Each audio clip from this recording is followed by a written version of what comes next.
चलिए देखिए, पहली वीडियो में हम लोग पहली क्लास में इल्तुतमिश की संपूर्ण जानकारी सीखे थे। आज इल्तुतमिश के बाद वाले जो शासक होंगे उसके बारे में हम लोग संपूर्ण जानकारी देखेंगे, सीखेंगे। तो अगला जो होगा इल्तुतमिश के बाद जो अगला राजा होता है इल्तुतमिश, जो कि पिछली क्लास में हम बताए थे कि इल्तुतमिश की जब मृत्यु हो जाता है और मरने से पहले वो अपना उत्तराधिकारी अपनी बेटी रजिया सुल्तान को घोषणा करता है, लेकिन ऐसा नहीं हुआ। 40 तुर्क चहलगानी के मदद से वो लोग रजिया सुल्तान को राजा नहीं बना पाए, उनका बेटा बना रुकनुद्दीन। तो क्वेश्चन अगर पूछ लिया जाएगा कि इल्तुतमिश के बाद अगला राजा कौन बना है दिल्ली सल्तनत का, गुलाम वंश का, तो याद रखना है रुकनुद्दीन अगला राजा बने हैं। और रुकनुद्दीन का कार्यकाल था 1236। यानी ये जो था रुकनुद्दीन, अगर पूछ लिया जाएगा कि गद्दी पर कब बैठा था, तो गद्दी पर बैठा था 1236 में।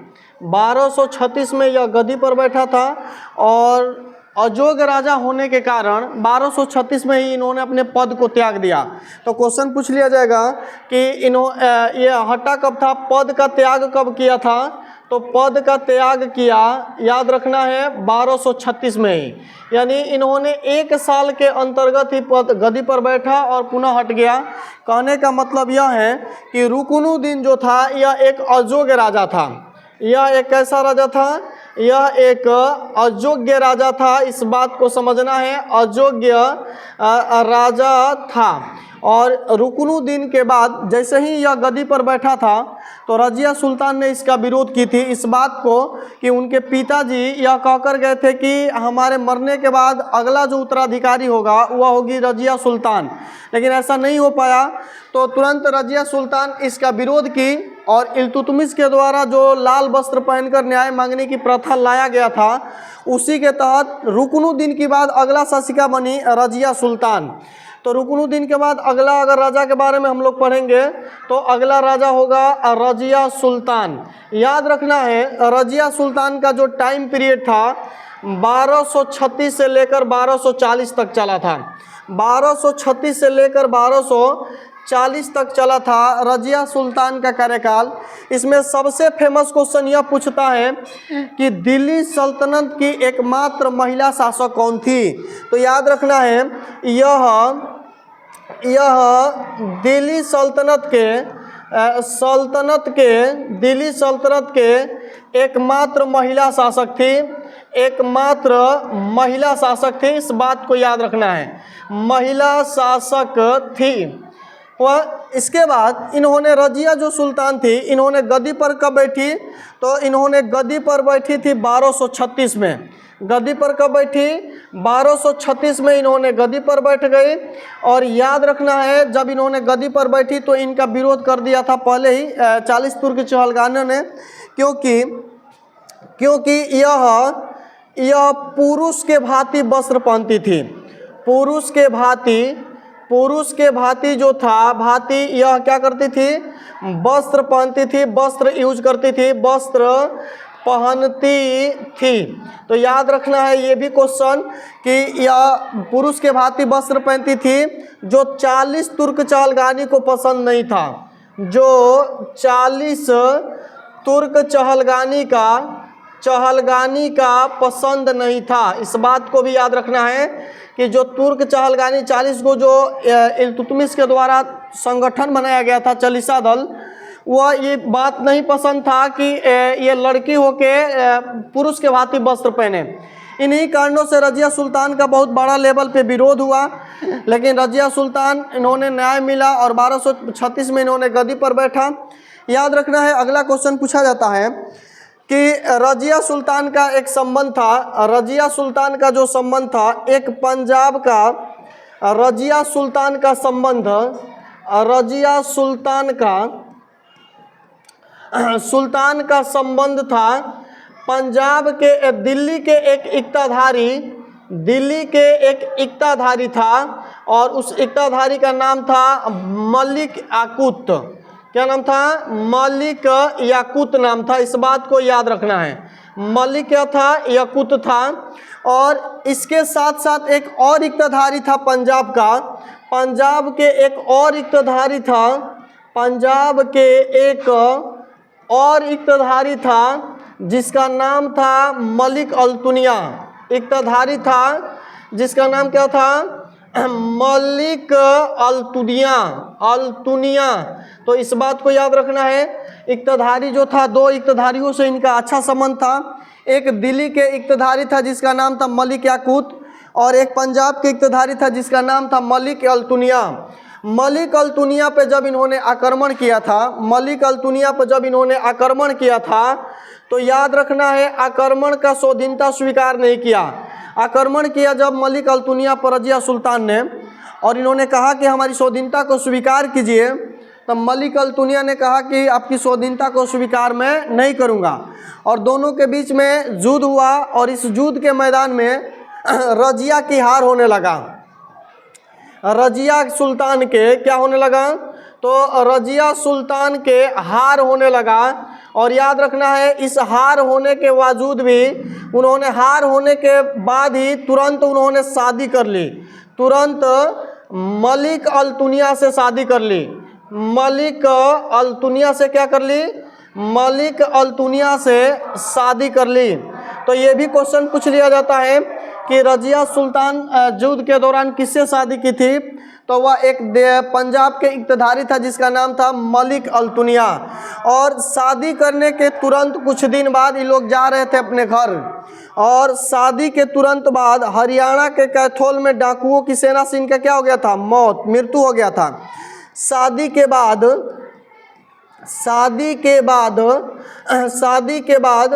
ये लोग दोनों लोग हरियाणा के कैथोल में, इन दोनों लोग का क्या होगा? शादी के बाद ये दोनों लोग का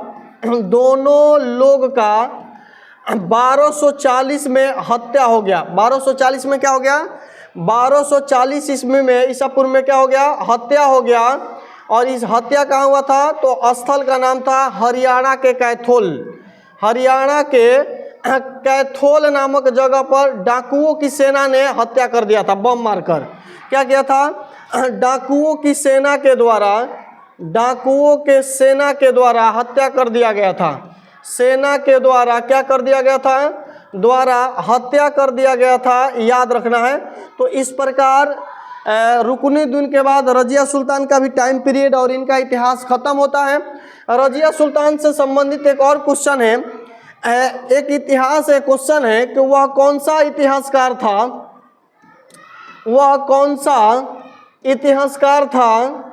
इतिहासकार था जिन्होंने यह वाक्य कहा था, जिन्होंने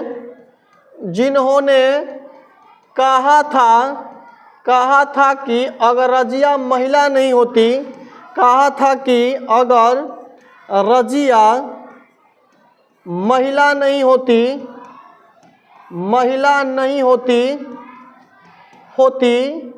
तो दिल्ली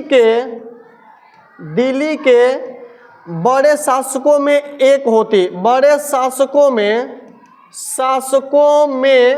होती। यह वाक्य किसने कहा था? क्वेश्चन ये कई बार के पूछ लिया गया है कि वह कौन सा इतिहासकार था जिन्होंने कहा था कि रजिया अगर महिला नहीं होती तो वह दिल्ली के सबसे बड़े शासकों में इसका भी गिनती होता कि यह भी एक बड़ी शासक है। तो उस व्यक्ति का नाम था एल्फिंस्टन। क्या नाम था? एल्फिंस्टन।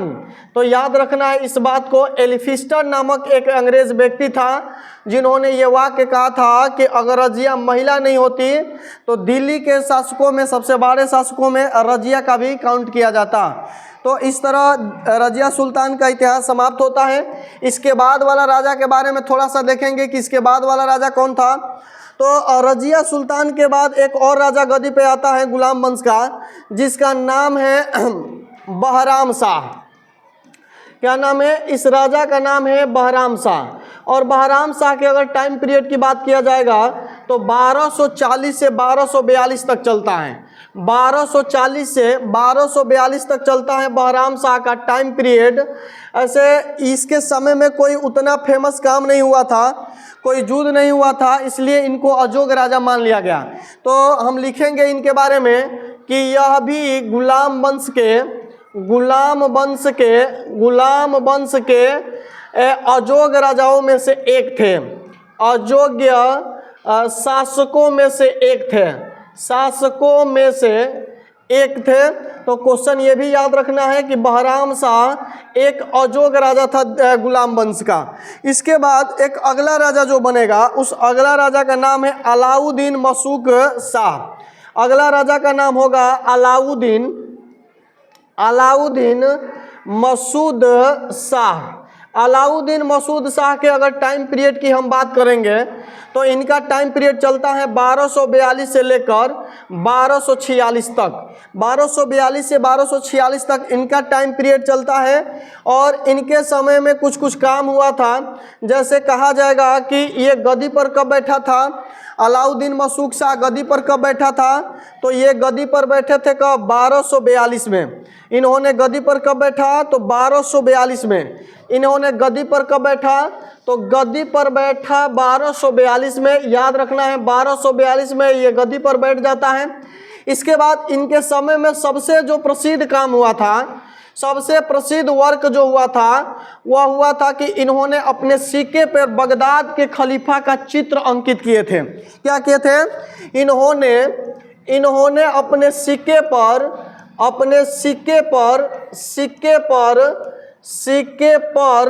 बगदाद के खलीफा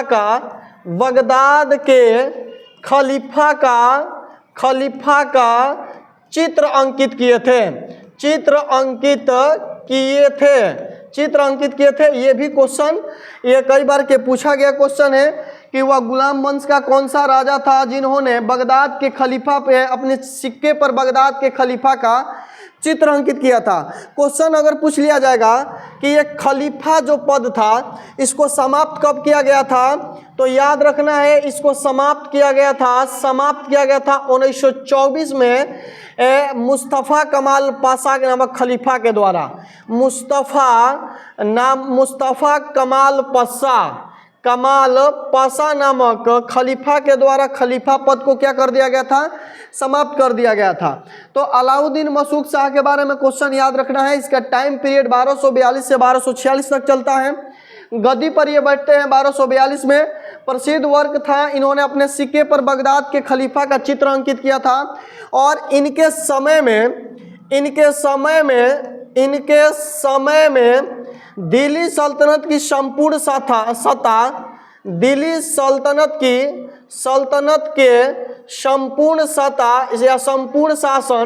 संपूर्ण शासन की बात किया जाएगा तो संपूर्ण शासन 40 तुर्क चहलगानी के हाथ में था। 40 तुर्क चहलगानी के हाथ में था, इस बात को याद रखना है, चहलगानी के हाथों में यह था। और यहाँ से 2 पॉइंट क्वेश्चन पूछा जाता है जो हम पढ़ा दिए पिछली क्लास में। हम बताए थे कि 40 तुर्क चहलगानी के गठन किसने किया था और इसको समाप्त किसने किया था। तो 40 तुर्क चहलगानी को लाने वाला जो राजा था, शासक था, वह शासक का नाम था इल्तुतमिश। क्या नाम था, इल्तुतमिश उस शासक का नाम था जिन्होंने 40 तुर्क के सरदारों को गठन करके एक संगठन बनाया था। इस बात को याद रखना है। अगला जो होगा पॉइंट कि अलाउद्दीन मशूक शाह की मृत्यु कब हो जाता है, तो याद रखना है इनकी मृत्यु हो जाता है 1246 ईस्वी में।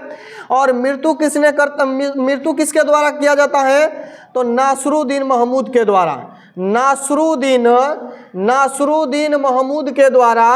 महमूद के द्वारा इनकी क्या कर दिया जाता है, महमूद के द्वारा 1246 में इनकी हत्या कर दिया जाता है। तो इस बात को भी याद रखना है। और इसके साथ ही अलाउद्दीन मसूद शाह से जितना भी इतिहास के पॉइंट था वह सब हम यहाँ पे लिख दिए कि इन्होंने गद्दी पर बैठा था 1242 में। प्रसिद्ध वर्क क्या किया था, तो अपने सिक्का पर बगदाद के खलीफा का चित्र अंकित किया था। खलीफा के पद जो आया था इस्लाम धर्म में आया था और पैगंबर मोहम्मद साहब के जो अनुयायी थे उसके द्वारा लाया गया था। और इसको समाप्त किया था 1924 में मुस्तफ़ा कमाल पाशा नामक व्यक्ति ने। उसी के साथ इसके समय में यानी अलाउद्दीन मसूद शाह के समय में दिल्ली की संपूर्ण सत्ता जो शासन था वह 40 तुर्क चहलगानी के हाथ में था जो इल्तुतमिश के द्वारा लाया गया था। ये 40 तुर्क के लोग थे जिसको मिलाकर एक संगठन बनाया गया था, उसी को हम लोग बोलते हैं 40 तुर्क चहलगानी, या इसी को बोला जाता है चालीसा दल। क्या बोला जाता है, चालीसा दल भी बोला जाता है, तो इस बात को भी याद रखना है। और इनकी मृत्यु हो जाता है 1246 में नासरुद्दीन महमूद के द्वारा, और गुलाम वंश के अगला राजा बनते हैं नासरुद्दीन महमूद। तो नासरुद्दीन महमूद के बारे में भी देख लेंगे क्या क्या क्वेश्चन बनता है इतिहास में। नासरुद्दीन महमूद से संबंधित क्या क्वेश्चन बनता है। नासरुद्दीन महमूद की बात करेंगे तो नासरुद्दीन महमूद की अगर बात करेंगे, नासरुद्दीन महमूद की अगर हम बात करेंगे तो इनका टाइम पीरियड चलता है 1246 से लेकर 1266 तक। सबसे फेमस क्वेश्चन यह पूछा जाता है कि नासरुद्दीन जो महमूद था किसका पोता था। ये क्वेश्चन कई बार के एग्जाम में पूछा गया है कि नासरुद्दीन जो महमूद था ये पोता किसका था, तो ये पोता था इल्तुतमिश का। किसका पोता था? यह पोता था इल्तुतमिश का। याद रखना है, इल्तुतमिश का यह पोता था, इस बात को याद रखना है। अगला क्वेश्चन पूछ लिया जाएगा कि यह गद्दी पर कब बैठता है, तो गद्दी पर बैठता है 1246 ईसा पूर्व में। और यह भी बात याद रखना है कि नासरुद्दीन जो महमूद था यह क्या बोला जाता है, सनसनी वंश का अंतिम राजा था। सनसनी वंश का अंतिम शासक अगर पूछ लिया जाएगा कि अंतिम शासक कौन था, तो इस बात को याद रखना है नासरुद्दीन महमूद था। सनसनी वंश का अंतिम शासक कौन हो जाएंगे? नासरुद्दीन महमूद। ये राजा जो था यह दिल्ली सल्तनत के, गुलाम वंश का नहीं, दिल्ली सल्तनत के, पूरा दिल्ली सल्तनत के मितव्ययी राजा था। मितव्ययी का अर्थ होता है कम खर्चीला शासक था। इस बात को भी क्या रखना है, याद रखना है कि यह दिल्ली सल्तनत का सबसे कम खर्चीला शासक कौन था, तो यह था कौन सा? नासरुद्दीन महमूद। क्वेश्चन और अगर पूछ लिया जाएगा नासरुद्दीन महमूद से, तो क्वेश्चन ये पूछा जाता है कि कम खर्चीला के बाद यह इस्लाम धर्म के में जो टोपिया यूज किया जाता है, इस्लाम धर्म के जो टोपी होता है, टोपी सिलकर अपना जीवन यापन करता था। टोपी सिलकर अपना जीवन यापन करता था, इस बात को याद रखना है। अपना जीवन यापन करता था कौन सा? तो नासरुद्दीन महमूद। ये कई बार के पूछा गया है कि गुलाम वंश के या दिल्ली सल्तनत के सबसे कम खर्चीला शासक कौन है, या वह कौन सा शासक है जिन्होंने टोपियां सिलकर अपना जीवन यापन करता था, तो ये हो जाएंगे नासरुद्दीन महमूद। और अगर क्वेश्चन पूछ लिया जाएगा तो क्वेश्चन यह होगा कि नासरुद्दीन जो महमूद था, नासरुद्दीन महमूद अपनी मकबरा जो बनाए थे, नासरुद्दीन महमूद का मकबरा सुल्तानगढ़ी में अवस्थित था। कहाँ अवस्थित था? तो सुल्तानगढ़ी में अवस्थित था, इस बात को याद रखना है, अवस्थित था। ये भी पॉइंट कई बार के पूछा गया क्वेश्चन है, इसलिए इसको VVI लगाकर याद रखना है कि नासरुद्दीन महमूद का मकबरा कहाँ था, तो सुल्तानगढ़ी में इसका मकबरा था। सुल्तानगढ़ी में इसका क्या था? मकबरा था। इसके अलावा इनके दरबारी एक था जिसको गुलाम बोला जाता है।